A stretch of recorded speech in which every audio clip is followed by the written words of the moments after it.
healthy, that it's good for us. Because it's got lots of things like amino acids and magnesium and different fun stuff like that. Yes, it's healthier than the Kroger stuff, but here's the thing.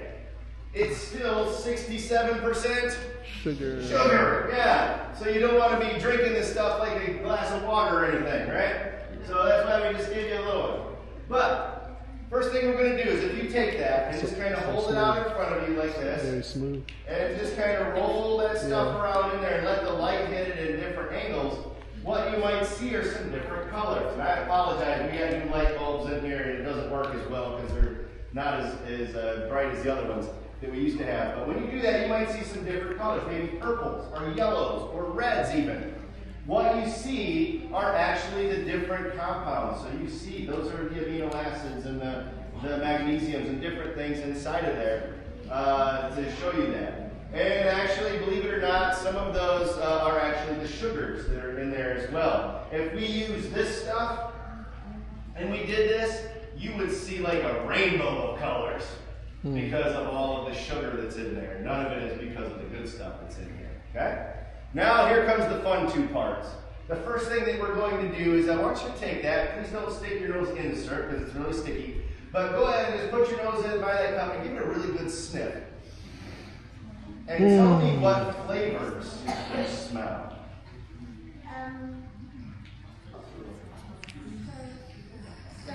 Syrup, yeah? Syrupy smell. I'll give you a hint. My first one, every time I do this, I always do the same one. The first thought is butterscotch. I smell butterscotch when I do that. Any other flavors that you guys smell? Smell wood. I don't know. The smell of bark, like wood. Absolutely.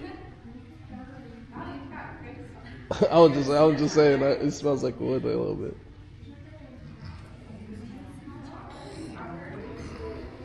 Okay.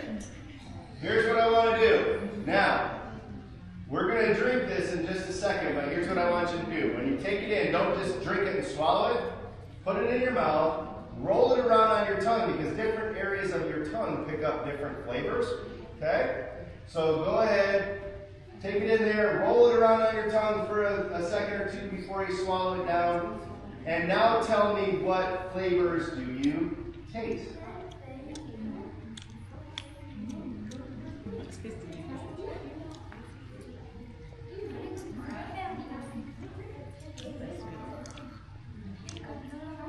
It's nice. This would be good on a pancake for sure. So again, I'll give you a hint or a starter word. Anytime I taste this syrup, this one in particular, because I've been using that same jug here for the last few weeks for programs, every time the first thing that pops into my head is buttery. Butter. Don't you kind of get like a buttery type of flavor with it? Yeah. Okay, floral, yeah. And here's the thing. Is if I were to get a maple syrup from Maine that was processed over natural gas and an aluminum evaporator, and then I got one from Michigan that was processed over a gas fire and aluminum pan, believe it or not, I would get different flavor profiles because, again, the soil's different. And the climate's different.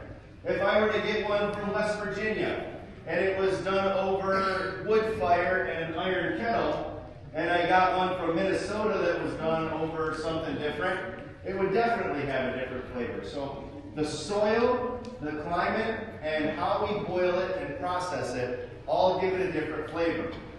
So they've done studies, and you don't get this in one bottle of syrup. So if we all tasted that, we're not going to taste all of these. But they've done a study and they've discovered that maple syrups from around this area, this green area, you can get over 65 different flavor profiles.